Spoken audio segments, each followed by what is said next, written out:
Hello and welcome, I'm Stormo, and this is the Diablo 3 2.4 PTR. Thought I'd take a quick look at it to show off some of the new features, particularly one of the new areas, well, a couple of the new areas because they're all really cool.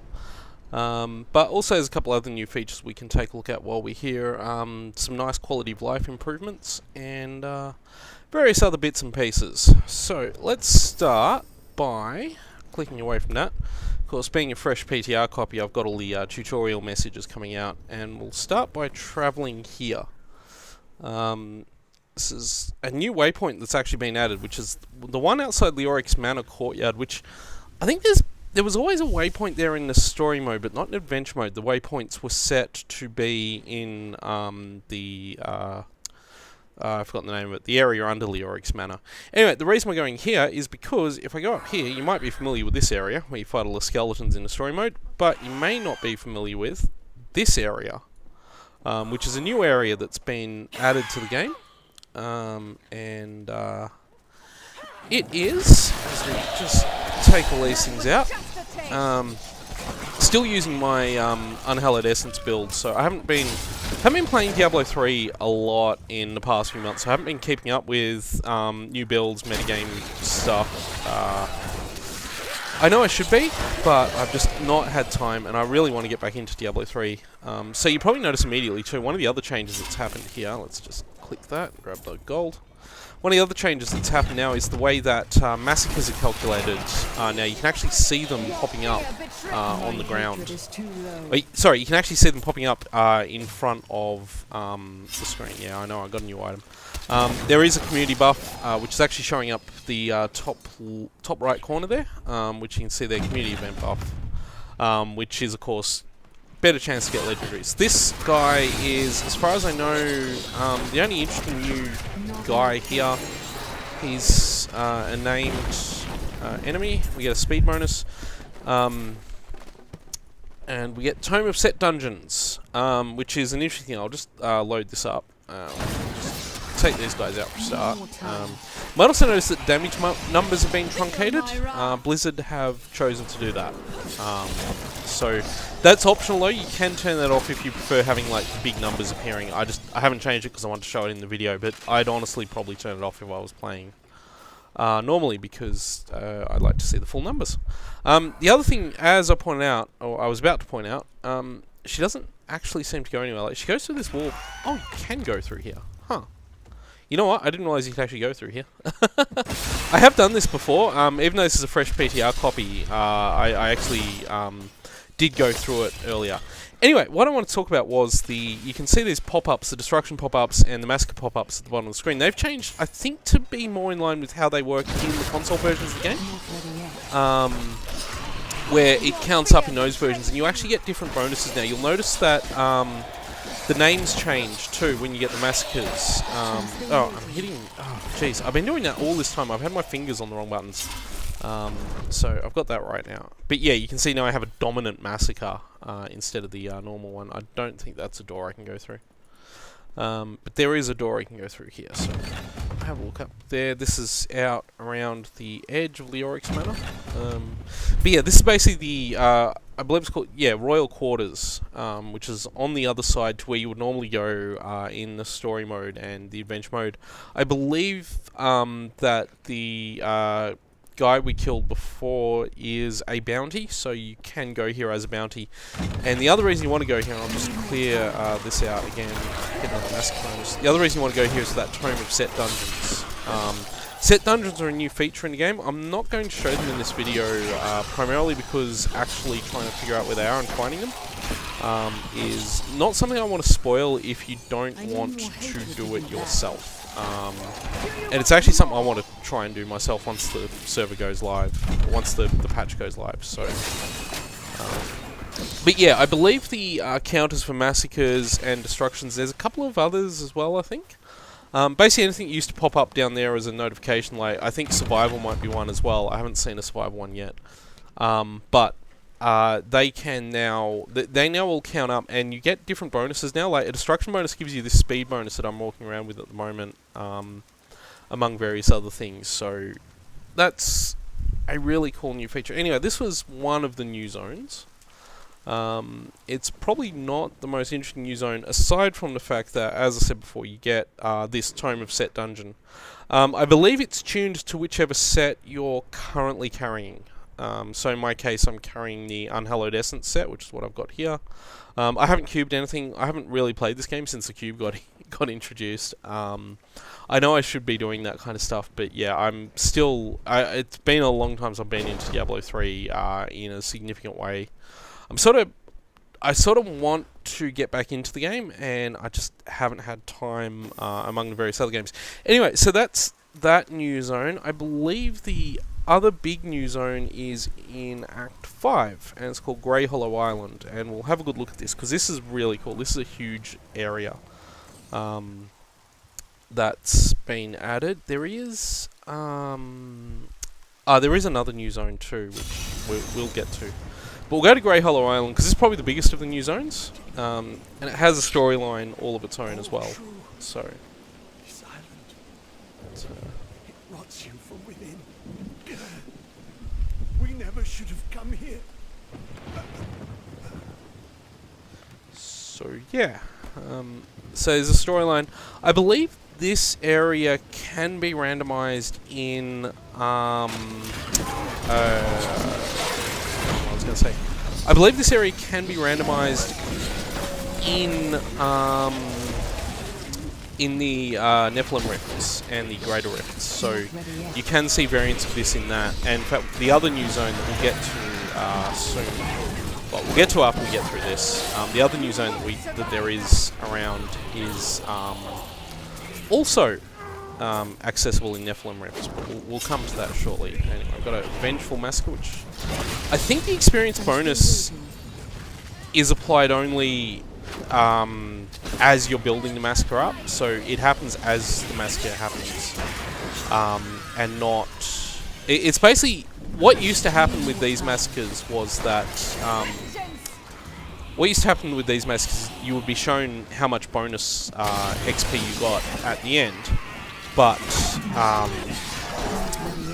I got a pulverized bonus, so that's cool. And that gives you like double XP for like a short time, which is really interesting.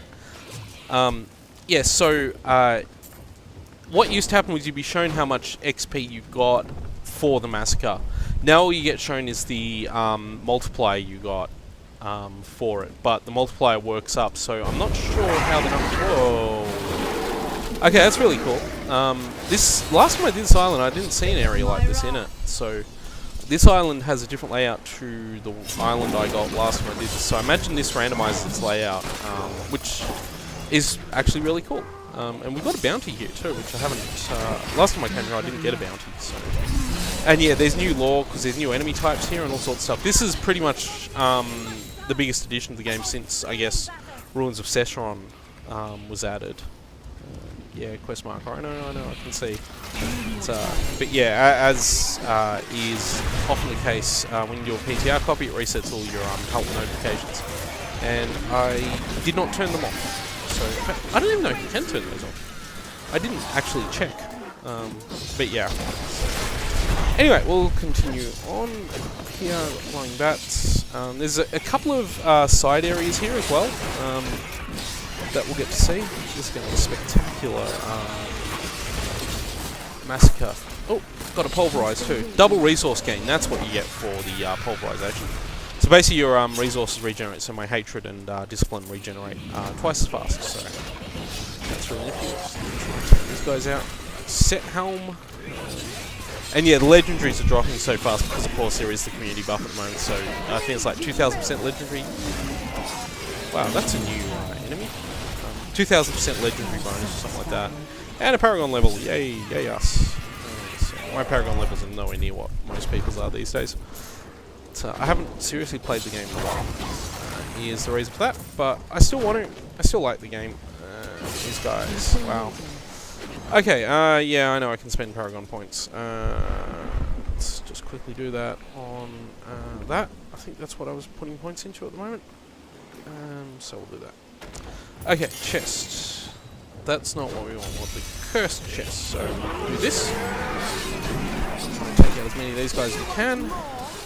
And there's still a whole bunch of area here to explore once we do this too. So we'll have a look around because there's some actual side areas we can get to as well in this. It's actually a pretty comprehensive zone. Like I say, basically like a new Ruins of Sescheron. It's pretty much the biggest zone they've added to the game since Ruins of Sescheron. That said, the other new zone in the game is actually in Ruins of Sescheron. So, and we're getting a nice big massacre here. This is what you're looking for. It's like playing like an arcade game or something like that, like a fighting game. You get the hit counter or like a dot on patchy style thing. So I'm really happy that Blizzard have decided to add this feature in. I sort of wish they wouldn't display it down there though. Like if it could be displayed somewhere else on the screen, off to the side somewhere, that'd be really handy. Especially how big we get, 162. That's not bad. Nowhere near as many as I've managed in the past, but yeah, it's all right. For these kind of things, it's not too bad. So, and I'm not even remotely close to being well geared these days with this character, so I'll take it, I guess.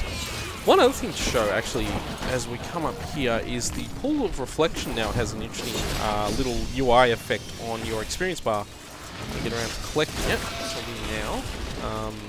You can see it changes the XP bar colour while it's active, so instead of being blue, it's now yellow while that's active, so that's really nifty. And it's a better way of indicating that you've got that rather than just having that little diamond indicator in the XP bar there. So, okay, here's one of the side areas we've got here, Sharp's Cove, which I did actually get to last time. So these are just like mini dungeons, basically. Some of them have more than one level, some of them don't, but in general. Oh, this one actually is quite long, as I recall. So, because I'm pretty sure I had... No, okay, not this one. There's one that's like 2 levels, or 2 or 3 levels. Study this infamous place was the talk of many. I am certain we'll be rescued before long. In the meantime, my research awaits. Optimism. But yeah, there is another zone on this island. It's like 2 levels, not 3 levels, because there aren't no mini dungeons in the game. 3 levels. So have to happen at some point. I'll just go up here and have a good look.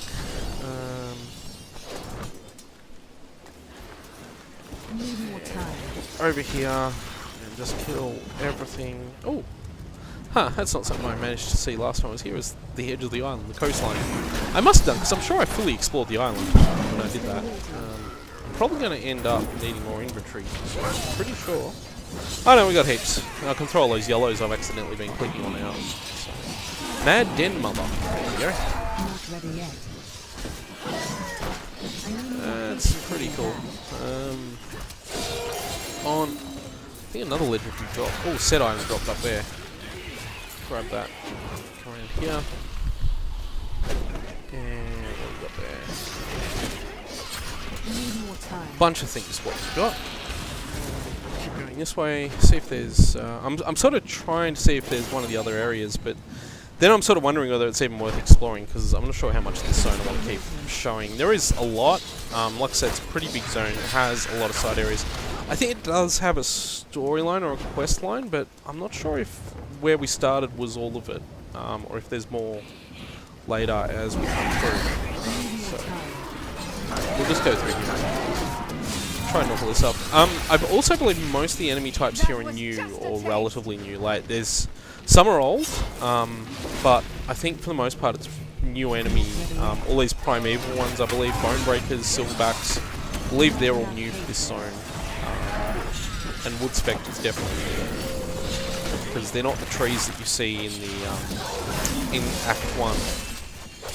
So, one other thing you might have noticed, I'm not sure how frequently it's been popping up, but you might notice occasionally a damage number will come up in orange now.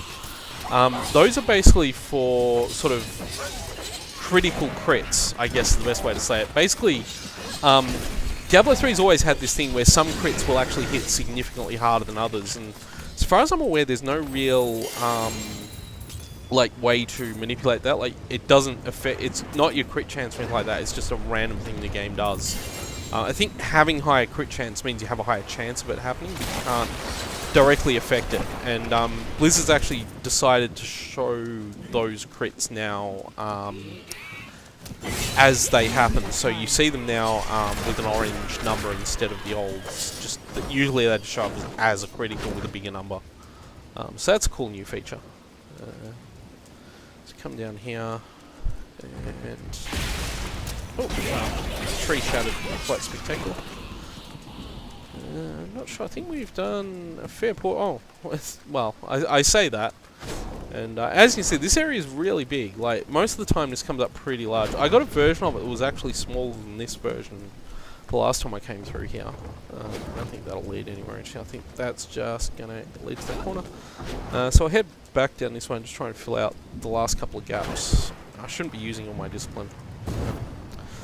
So I shouldn't be blowing cooldowns like that just to get discipline back. But I am using unhallowed essence, so I do get the bonus from having maximum discipline. So the damage bonus. Is that UE? Oh, I can't remember. It's been a while. Whatever it is, I've got that bonus.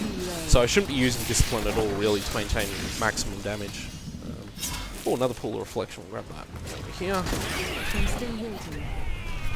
Sort of hoping this bottom area isn't too big because I want to actually move on. In fact, I might do that anyway. So, see, this is Grey Hollow Island. There's a lot more to it than what I've shown off here, and it's definitely worth checking out if you're looking for new areas. I like that Blizzard are adding these new zones to the game. It's sort of, I guess, if I clicked on something that started an event, do I? Not sure. Oh no, I've just got a bunch of elites. Oh, Moltons. Molten's still as annoying as ever. Well, I have noticed the explosion effect is slightly different with them now. There's all these sort of rays coming out of the explosive effect now with the Moltons. Okay, my inventory's full, so we're going to have to head back to town. I'll do that right now, actually. Oh, no, not my achievement list. Better not look at my achievement list, it's not that great. But yeah, we'll head back to town, and I'll just get rid of all those legendaries, because I don't really need them. And this is the PTR, so I can always just grab them all later. What do I want to do? I want to ID them. So, did I get anything worth it? Oh, I got a new Shadows mask. That's, oh, that's the new, because that's right, the Shadows Mantle set has been updated, hasn't it? Is that a better unhallowed than I'm actually rocking at the moment? Not really. Not really. I'm probably not going to upgrade any of these unless there was like some significantly cool ancient that I should switch over to. It doesn't like as much there. Oh, hello. That's a nice upgrade, except that it's not good for my current thing, so that's not great. Yeah, I might actually put that, what was it, the Bombardier's rucksack. I might actually throw that in. In fact, what I might do is put in my new tab. There is a new tab, and as you can see, that changes the way the stash looks, so now you have the two chests to select between. And I'll whack that in there. Was there anything else? I might put this in there as well. It looked alright. That seems to be about it. Oh, got a mighty weapon. Don't really want that. Oh, got a Leoric Signet too. No, most of these are crap though. I'm just going to vendor these. I don't need the crafting materials, and I don't want to waste time having to individually disenchant all the materials I got. So I'll just get rid of all these. Yeah, I know I'm vendoring legendaries, whatever. Don't care. Oh, no, I didn't mean to vendor that though. What was that? Veil Crystal. Well, I suppose. I will not do that. What? Oh. I hit the repair tab. So we'll get rid of all these.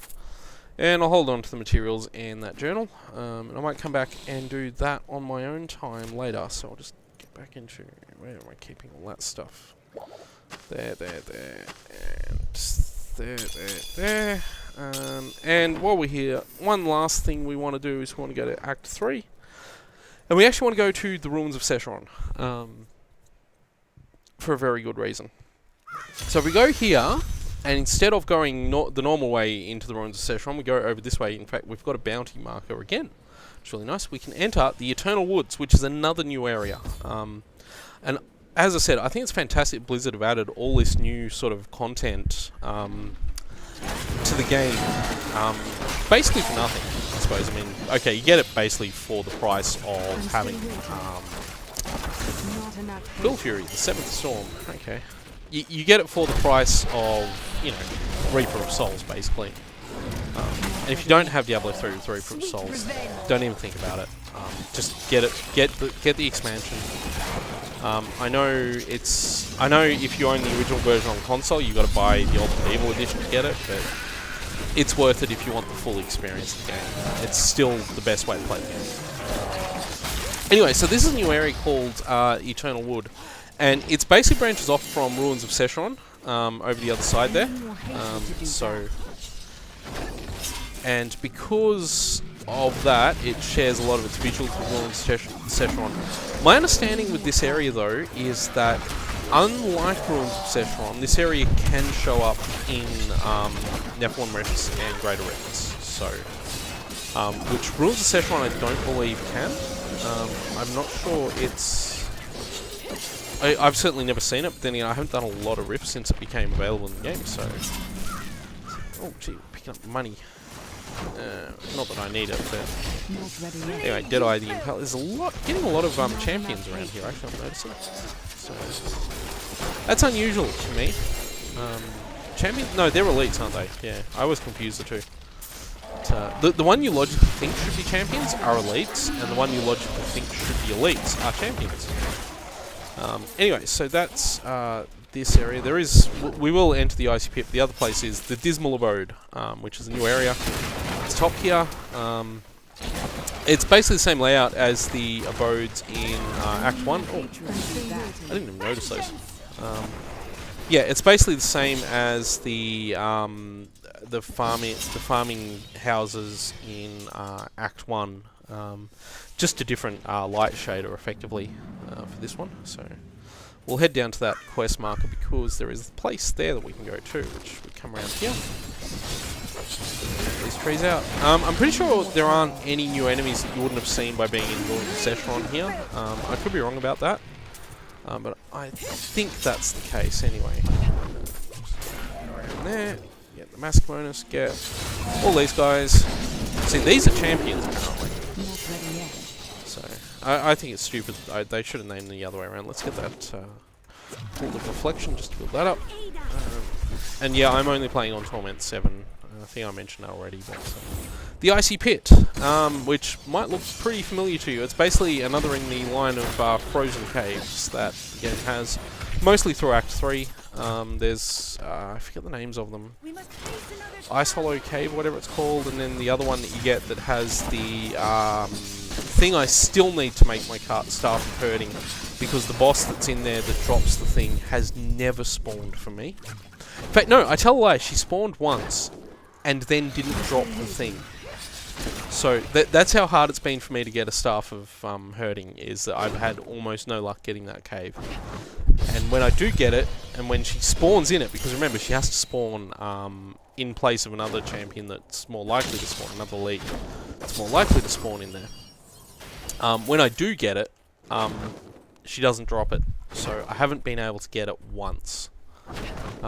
Which I think it's the Gibbering Gemstone is the one that she drops, and that's the one I don't have. It's like the only component I need to make staff of herding is the Gibbering Gemstone. So. My hatred is too low. Still got two enemies. Well, there's one of them. Where's the other one? Ah, there we go. Bounty complete. Excellent.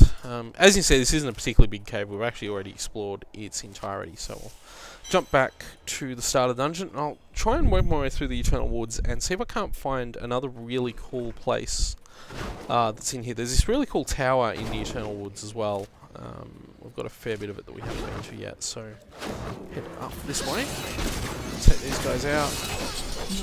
That guy, and those guys, and all these guys. Man, I'm leaving a lot of gold lying around, aren't I? Doesn't matter. It's gold. Gold is gold, pretty much. Given how useless gold tends to be these days, it's only really good for spending on gold sinks, I guess. So, yeah, come around here. Geez, quite a few pools of reflection in here too. That's good. More bonus experience for me, I guess. Way up here, I'm looking for a particular entrance that should be here, and it's probably the coolest of the new entrances. I've taken damage, no. Darkness awaits you. But I've healed most of it, so it's all good. Head around this way, it doesn't look like it's over here. I've really got to stop vaulting everywhere for extra speed because it chews up my damage effectively, because that's what discipline is to me, is damage. So choose that up. Oh, that's interesting. I've just noticed, and I know this is a thing too. You probably notice when I vault, you can see the little bar that comes up above the vault. That indicates that the acrobatics room is is active. The buff for it. Basically, with those kind of buffs now, you get a little indicator above the skill rather than a new buff icon, because one of the things that Blizzard are trying to do with this game is reduce the amount of buff icons that appear for the various buffs, self buffs, and stuff like that, because there's a maximum limit of 16, and basically you start losing, you end up with your buffs getting wiped off if you go over that limit. So what they've basically tried to do is move certain buffs into one area, which is the long-term buff storage, which is at the top right of the screen next to where it says Torment 7 up there. Then you've got sort of your more normal buffs, which you can see sort of appearing and disappearing as I fight, which are basically the normal buffs that we used to have. But then any self buffs that you get from an action bar ability are appear as little timers above the action bar. Need more time. Also, that guy doesn't appear to have died. Maybe I'm lagging? I don't know. No, I'm not lagging. I think that guy just messed up. It is the PTR, so that's to be expected. And it will be a little bit laggy for me anyway, because, of course, the PTR is not an Oceanic server, unfortunately. So, you have to connect to the US to play it, which means I'm playing with a little bit of lag. So we come around here. Looks like the area I wanted to show didn't spawn in this version of the dungeon, so that's a bit annoying. It's basically a really cool tower that I was hoping to find, but it doesn't appear to have spawned. There's a little part that we haven't been to yet, but I'm not optimistic about it at this point, so we'll go down there and check anyway, just in case, because it's a really cool area. But if it's not there, it's not there, and there's not a lot we can do about that, unfortunately. There's this whole area up here. I think last time it did actually spawn right near where the Forsaken Abode, or whatever it's called, was. Was that what it's called? Dismal Abode, that's it. So it did spawn for me right near this area, but it doesn't look like it's done that this time. So obviously that's not a factor in determining where the tower spawns. I'll head back. That was the cave, and then the entrance was down here. That's right, there's a little area down here, so I'll shoot down here. I'll just use preparation to get that back. Oh, hang on, this looks promising. Maybe this is it? This is what I'm looking for? No, it looks like it might just be a wall. Oh well. Just come through here, blow that up. Yeah, that's just a wall. Not enough hatred. It is a nice looking area. You're probably noticing that it looks, well, it's basically like a darker version of Ruins of Sescheron, really. Just as snowy and cold, but a bit darker in the weather. And that's it. That's this whole area explored. I didn't get one of the random dungeons that you can get here. There's one little area I can try, but I think if we were going to find it, we would have found it by now. So, but I could be wrong. Actually, this is opened out to quite a large area. Oh, we'll see. We'll see what's over here. No, not the tower. That's not what's over here. And you probably just saw then one of those orange damage numbers pop up. If you haven't been paying attention to those. Anyway, that's this area. So go up and grab that gold, and then we will head back to town. Okay. Oh, kill these guys as well. Nice and easy. Now we'll head back to town, and that's the new zones. I think those are the only 3 new zones in this. Can't remember if there's more, but those are the main ones either way. There are a couple of new things as well, like I say, set dungeons, which I'm not going to show in this video, because one of the things with set dungeons is that you do kind of have to find them. Don't get anything. That's a Meticulous Bolts. Not very good one. That's terrible Meticulous Bolts. I don't think I got any good legendaries out of that. And it's a PTR anyway, so I don't get to keep them. Even if I did. Oh, Beaconsale. Pity it's not bugged anymore. Oh, Rapid Fire no longer has a channel cost. Is that new for Sin Seekers? I don't think my Sin Seekers does that. That's really cool if so. Make a rapid fire build. None of these other ones are particularly interesting. Valor's Bequest. Is that new? I've never come across that before. Maybe not. And a Dawn, because you always get Dawns. I get Dawns so often. Anyway, that was a quick look at the new areas and some of the new features of patch 2.4 for Diablo 3. I'm looking forward to it, and it's one of those things where I'm going to actually try and put more time into it. I'm going to have to learn how the cube works a lot more effectively than I have in the past. I haven't really played with the cube very much. And see if I can't find some time to do farming and get materials and put it all together. Been playing a lot of other games recently, so Diablo 3 is one of those games that I tend to fall back on. You know, it's just one of those things where when I don't have anything else to play, I'll fire up Diablo 3 and have a look at it. And as I said, I wanted to have a look at the PTR, have a bit of fun with it, and show you guys what to expect if you're not playing on the PTR and you're just looking forward to the patch. So there you go, that's a good guide to everything that is happening in patch 2.4, or most of the things anyway. So thank you all for watching, and I will see you all next time.